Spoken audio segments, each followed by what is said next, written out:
Այսօր կուզենամ ես վերհիշել մի շատ դիպուկ անգլիական ասացվածք, որ ասում է մի շփոթեք շարժը առաջընթացի հետ, դինել է վազում, բայց դա առաջընթաց չէ։ Հիմա դիվանագիտության ամենակարևոր նպատակը որն է։ Ստանալ այս եւ աշխարհը միշտ այդպես եղել, վտանգավոր աշխարհում ապահովել քո անվտանգությունը, բարեկեցությունը եւ զարգացման հնարավորությունը։ Ես չեմ տեսնում այդ ցկտումը ներկայիս իշխանությունների կողմից կամ այդ գիտակցումը։ Անշուշտ ես անդրադարձել եմ տարբեր իմ հոդվածներում մեր այսօրվա վարվող արտաքին քաղաքականությանը եւ իմ մոտեցումներին։ Նաեւ ուզում եմ օրգանական կապ ապահովել այսօրվա նախորդ բանախոսների թեմայի հետ եւ ես նաեւ անդրադարձել եմ մեկ այլ հոդվածում Հայաստան, Իրան, Ռուսաստան ռազմավարական եռանկյունի ստեղծման անհրաժեշտության վերաբերյալ, որը կլինի այս տարածաշրջանում կայունացման հենակետը։ Դուք նշեցիք, որ այսօր տարածաշրջանը վերածվել է հերթական արտաքին ազդեցությունների մրցակցության փուլի, ես ավելի համարձակ հայտարարություն կանեմ, կարծում եմ այս տարածաշրջանը, մեծ տարածաշրջանը եւ Հարավային Կովկասը դրա անբաժանելի մասն է, դարձել է եվրասիական անվտանգության ճարտարապետության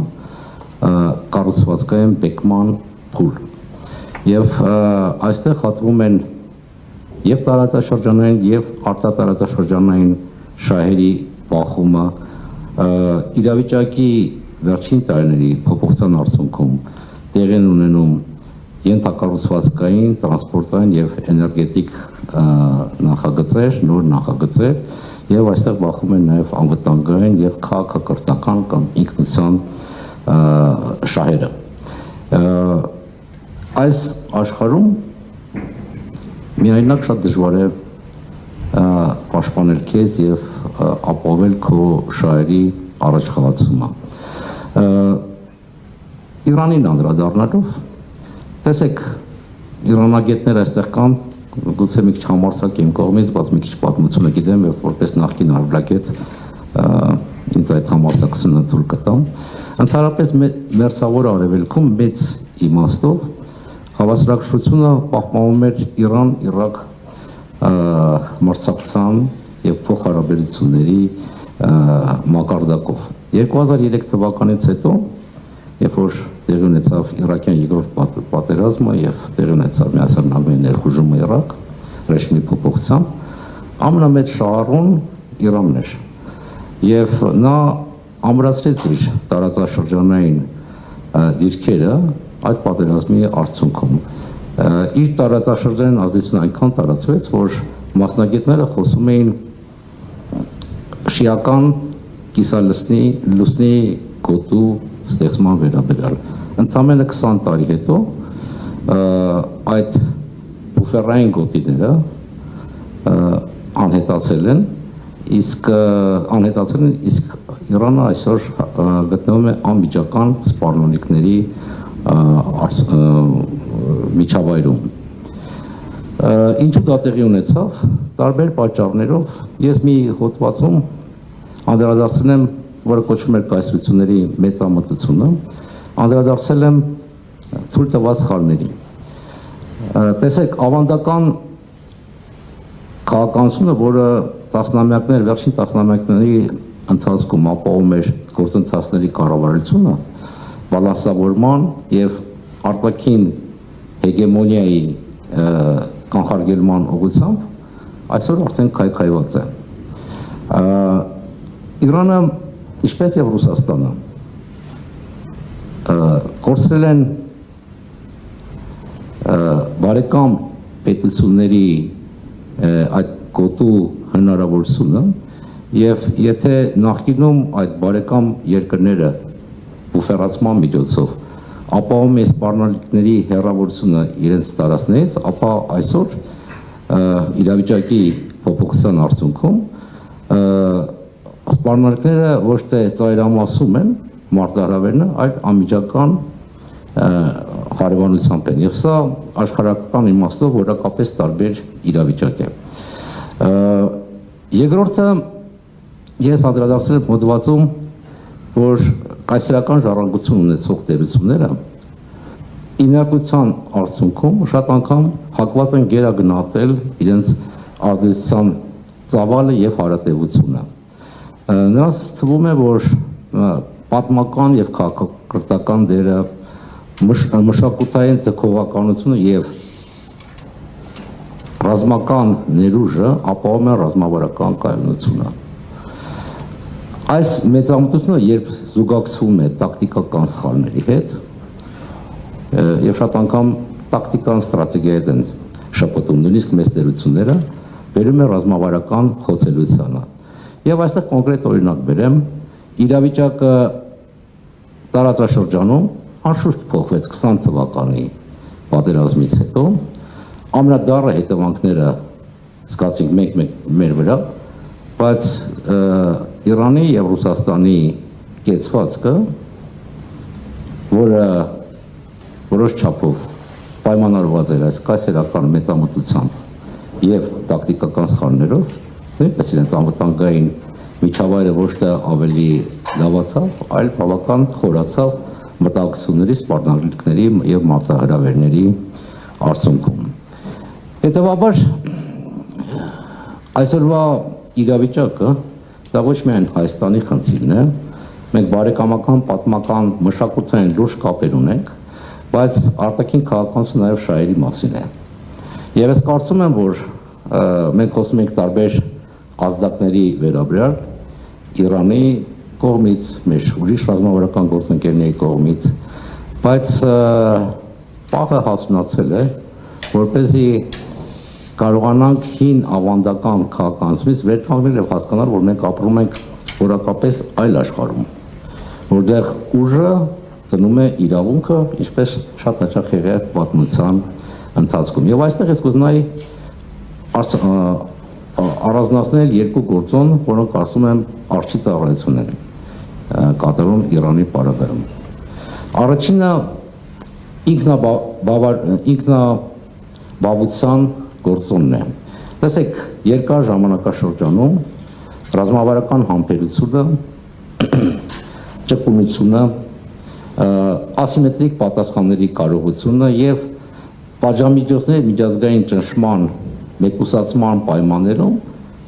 բավական արդյունավետ եղել է Իրանի պարագայում, բայց այսօր իրավիճակը դրդորեն փոխվել է։ Սպառնալիքները անմիջապես հասել են Իրանի դարպասները եւ Իրանը արճակատվում է լրջագույն մրցակիցների հետ, եւ այս պարագայում այս ինքնաբավությունը կարող է